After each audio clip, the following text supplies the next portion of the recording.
और ताइवान से तनातनी के बीच चीन में कैसी तैयारी है, अब उसकी तस्वीर भी आपको दिखाते हैं।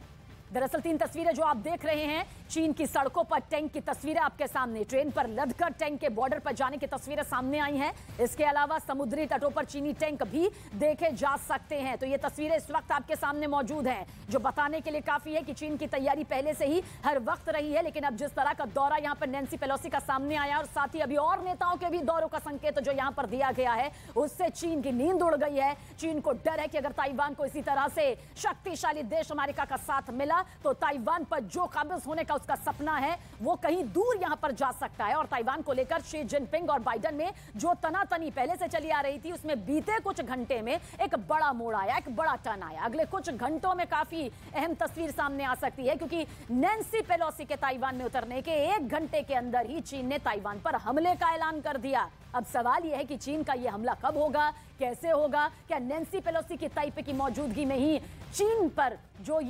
चीन ने कहा है कि वो ताइवान पर हमला करेगा, उस हमले की तस्वीर सामने आ जाएगी? बीते कुछ घंटे के अंदर आखिर कैसे पूरा ये सीन चेंज हो गया, आपको इस रिपोर्ट के जरिए दिखाने जा रहे हैं।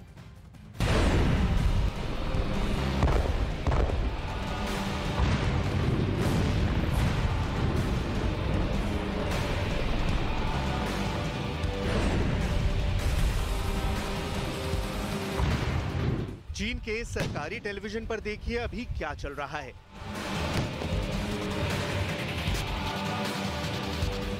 अमेरिका के हाउस ऑफ रिप्रेजेंटेटिव की अध्यक्ष नैन्सी पेलोसी के ताइवान दौरे को लेकर चीन चिढ़ा हुआ है।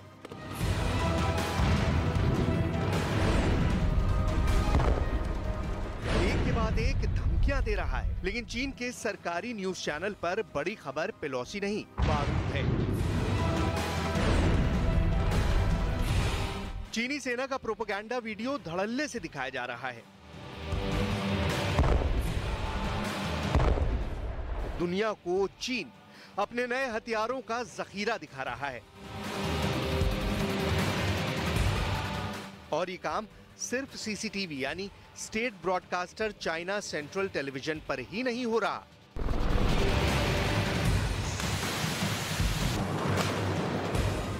शी जिनपिंग का बापू कहा जाने वाला ग्लोबल टाइम्स भी ड्रैगन के महाविनाशक हथियारों की नुमाइश करने में लगा है।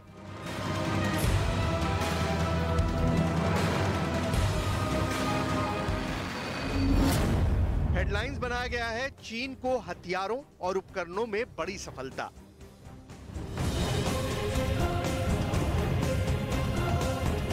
चीन में जो हो रहा है उसे चीन की पीएलए सेना के स्थापना दिवस का जश्न बताया जा रहा है, लेकिन हकीकत कुछ और ही है। चीन ऐसा कर अमेरिका और ताइवान को सीधा और सख्त संदेश देने में लगा है। 20 लाख सैनिकों वाली चीन की सेना ने अपने 95वें स्थापना दिवस पर ताकत का प्रदर्शन किया। पीएलए नेवी ने दावा किया कि उसकी नौसेना की ये खास टुकड़ी दक्षिणी चीन सागर में तैनात की जाएगी।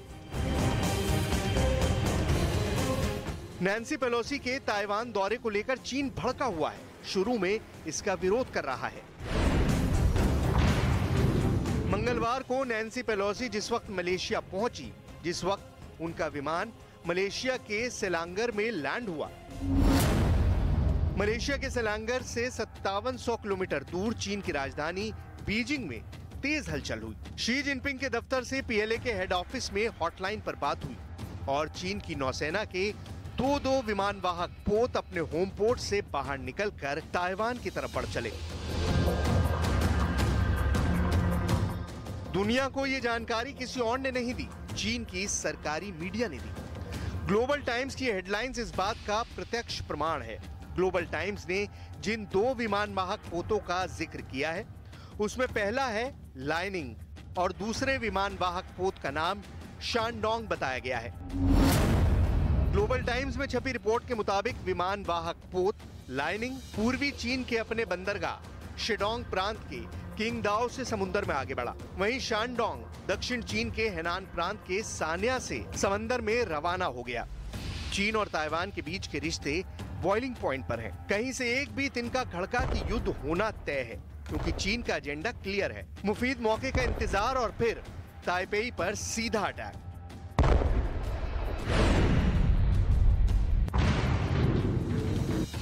शी जिनपिंग की साफ समझ है कि ताइवान की आजादी का ऐलान का मतलब ही है युद्ध, और इसीलिए ताइवान पर हमला जरूरी है।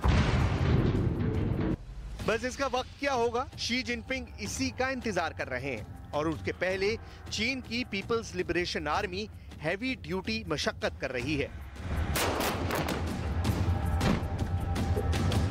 अपने हथियार परख रही है। चीन की नेवी वॉर एक्सरसाइज कर रही है। एयरक्राफ्ट चमकाए जा रहे हैं। पीपल्स लिबरेशन आर्मी अपने स्थापना दिवस पर शक्ति प्रदर्शन कर ताइवान को डरा रही है। स्थापना दिवस पर चीन ने अपने नए विकसित हथियार दिखाए। हाइपरसोनिक मिसाइलें दिखाई, हमलावर जहाज गरजे, एरियल टैंकर दिखाए, बड़े विध्वंसकों का प्रदर्शन किया गया। और इस पूरे प्रदर्शन को चीन के सरकारी टीवी पर लाइव टेलीकास्ट किया गया। रही सही कसर सरकारी ग्लोबल टाइम्स अखबार ने पूरी कर दी। सरकारी ग्लोबल टाइम्स अखबार में लिखा गया, ताइवान मुद्दे पर अमेरिका चीन के बीच युद्ध भड़का तो इन अस्त्रों की भूमिका महत्वपूर्ण होगी।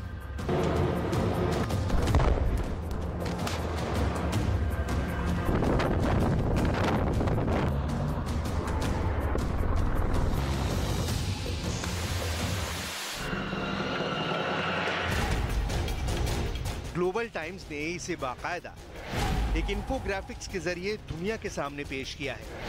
इसमें चीन के शक्तिशाली टैंक भी हैं, आधुनिक युद्धपोतों का बखान किया गया है, फाइटर जेट का जखीरा दिखाया गया है, मिसाइलों का बारूदी संसार दिखाया गया है।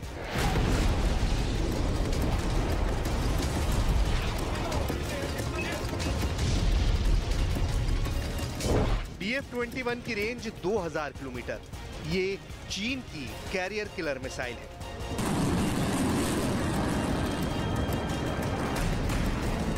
चीन की intercontinental ballistic missile DF-31 range 11000 kilometre.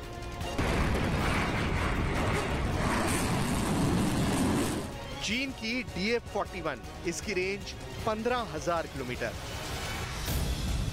चीन की बहुत बड़ी परमाणु मिसाइल DF-5 रेंज 13000 किलोमीटर।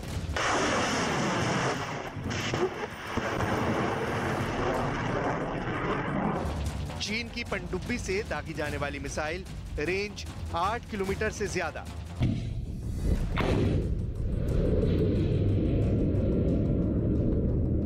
चीन के इस मिसाइल जखीरे के बारे में बताने की बहुत बड़ी वजह है। चीन का मिसाइल स्टोर इस वक्त दुनिया में बहुत बड़ा चैलेंज पेश करने जा रहा है।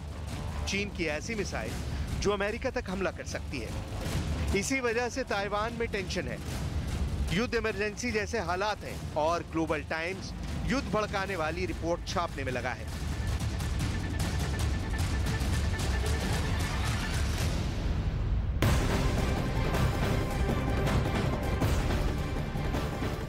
तो ताइवान की राजधानी ताइपे में नैन्सी पेलोसी ने एक बड़ा बयान दिया। उन्होंने कहा कि ताइवान से दोस्ती पर अमेरिका को गर्व है। अमेरिका और ताइवान की दोस्ती 43 साल से है। हम हर सूरत में ताइवान का साथ देंगे। यूएस स्पीकर नैन्सी की तरफ से इन शब्दों के अपने मायने यहां पर हैं और सीधे सीधे तौर पर यह चीन को चेतावनी है। चीन को सलाह दी गई है कि वो ताइवान पर टेढ़ी नजर ना करे। उसी ताइवान पर जिससे करीब जो खटाई है, ये खटास जो है वो चीन और ताइवान के बीच करीब द्वितीय विश्व युद्ध के बाद से ही शुरू हो गई थी और हालात ऐसे बने कि दोनों को एक दूसरे से अलग होना पड़ा। लेकिन चीन ने नैन्सी पेलोसी के ताइवान दौरे पर कड़ा रुख भी अख्तियार कर लिया। उसने देरी नहीं की इसमें। चीन के विदेश मंत्री ने नैन्सी के ताइवान दौरे की निंदा की और इसे चीन की संप्रभुता में अमेरिका की घुसपैठ भी करार दिया है। तो देखिए किस तरह से अब चीन के विदेश मंत्रालय की तरफ से यह बयान यहाँ पर सामने आ चुका है। उनके विदेश मंत्री की तरफ से इसे घुसपैठ तरीका करार दिया गया है। दरअसल इससे पहले भी ताइवान में उच्च स्तरीय जनप्रतिनिधि जा चुके हैं, लेकिन जो मौका, जो हालात इन दिनों बने हुए हैं उस बीच यूएस स्पीकर नैन्सी का वहां पर जाना अपने आप में बताने के लिए काफी है कि किस तरह से वो चीन की और चालाकियां यहां पर नहीं चलने देगा। इस बीच एक और बड़ी खबर इसी से जुड़ी हुई, ताइवान और चीन के बीच टकराव लगातार बढ़ता जा रहा है। ये खाई लगातार और ज्यादा बड़ी हो चुकी है। चीन ने अब ताइवान को कड़ा जवाब देने की तैयारी शुरू कर दी है। पूर्वी ताइवान के पास चीन से युद्ध अभ्यास कर दिया गया है। पीएलए पूरे जोर शोर से देखिए युद्ध अभ्यास की तैयारी में यहां पर जुटी हुई है, जो सीधे तौर पर यहां पर संदेश दे रही है कि किस तरह से अब ताइवान के लिए खतरे की घंटी चीन की तरफ से बजा दी गई है। हालांकि बीच में अमेरिका है जिसने साफ तौर पर यह कह दिया है, जिसकी यूएस स्पीकर ने कह दिया है कि वो ताइवान के साथ दोस्ती इसी तरह से जारी रखेंगे और उन्हें इस दोस्ती पर गर्व है। नैन्सी पेलोसी की ताइवान यात्रा शुरू होने के साथ ही देखिए तनाव कितना ज्यादा बढ़ गया कि चीन ने अपने 2 विमान वाहक पोत ताइवान के करीब भेज दिए हैं। चीन के टैंक ताइवान बॉर्डर के नजदीक यहां पर पहुंच गए हैं, मिसाइलें फायर के लिए तैयार हैं, बस ग्रीन सिग्नल का इंतजार है। और चीन के सरकारी मीडिया पर युद्ध को लेकर चीन की सेना की तैयारियों का प्रसारण भी किया जा रहा है।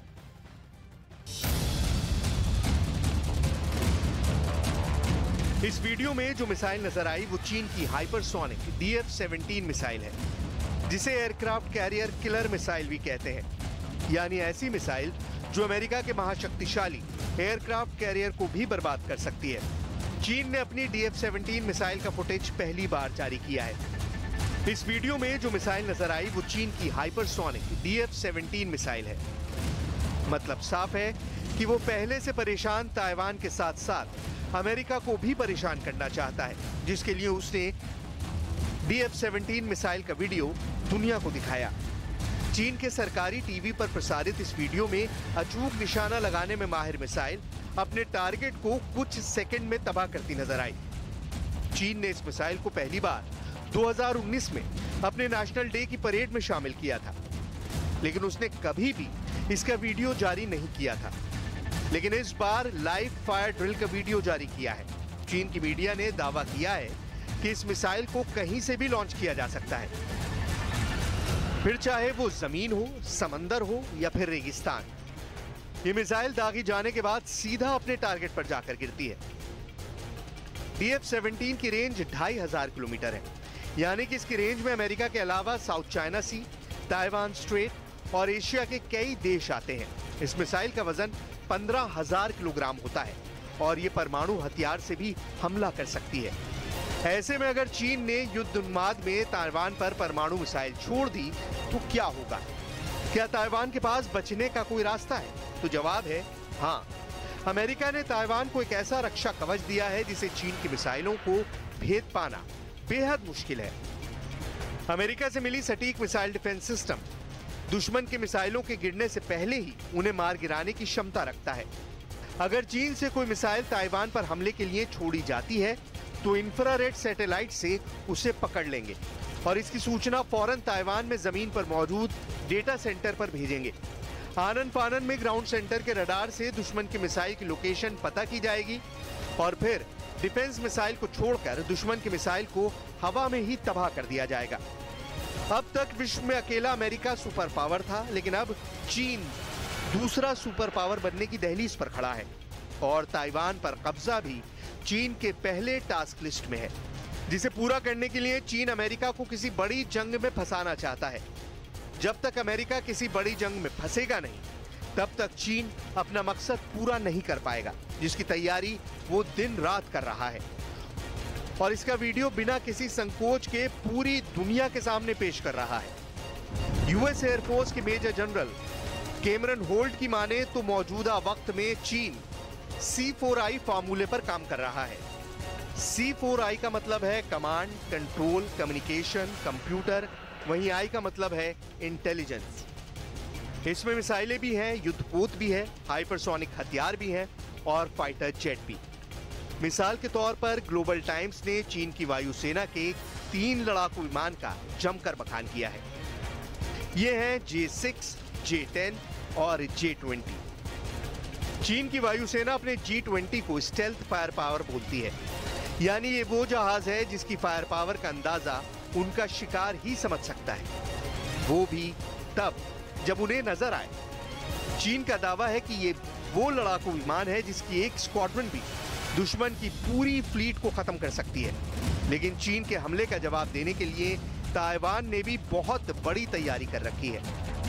ताइवान छोटा देश जरूर है, लेकिन उसके साइज के हिसाब से ताइवान की वायुसेना बहुत मजबूत है। लेकिन चीन की शक्तिशाली एयरफोर्स को रोकने के लिए उसके फाइटर जेट फिर भी कम पड़ जाएंगे। हाँ, ये जरूर है कि चीन के किसी भी हमले का जवाब ताइवान शुरुआत में मजबूती से दे सकता है। ऐसा कैसे है, उसका हिसाब किताब बहुत गौर से देखिएगा। ताइवान के पास अभी पहले से अमेरिका से खरीदे गए 140 F-16K है। यही जहाज ताइवान की हवाई ताकत की बैकबोन है। ये जहाज ताइवान ने 90 के दशक और उसके बाद खरीदे, जो कई मायनों में चीन के फाइटर्स से आधुनिक है। आज भी यही सबसे बड़ा फैक्टर है कि चीन के फाइटर पायलट ताइवान के इस लड़ाकू विमान से मुकाबला नहीं करना चाहेंगे। ताइवान के पास फ्रांस से खरीदे गए 60 मिराज 2000 फाइटर जेट भी हैं। मिराज 2000 बेहतरीन फाइटर है और मल्टी रोल होने के नाते ये न सिर्फ चाइनीज जेट्स का सामना कर सकता है, बल्कि चीन के जमीनी टारगेट पर भी हमला कर सकता है। ताइवान इन विमानों को भी स्पेशल मिशन एयरक्राफ्ट के तौर पर इस्तेमाल करना चाहेगा। ताइवान के पास अपना बनाया हुआ FCK चिंगपो लड़ाकू विमान भी है। उसके पास ऐसे 130 फाइटर जेट है।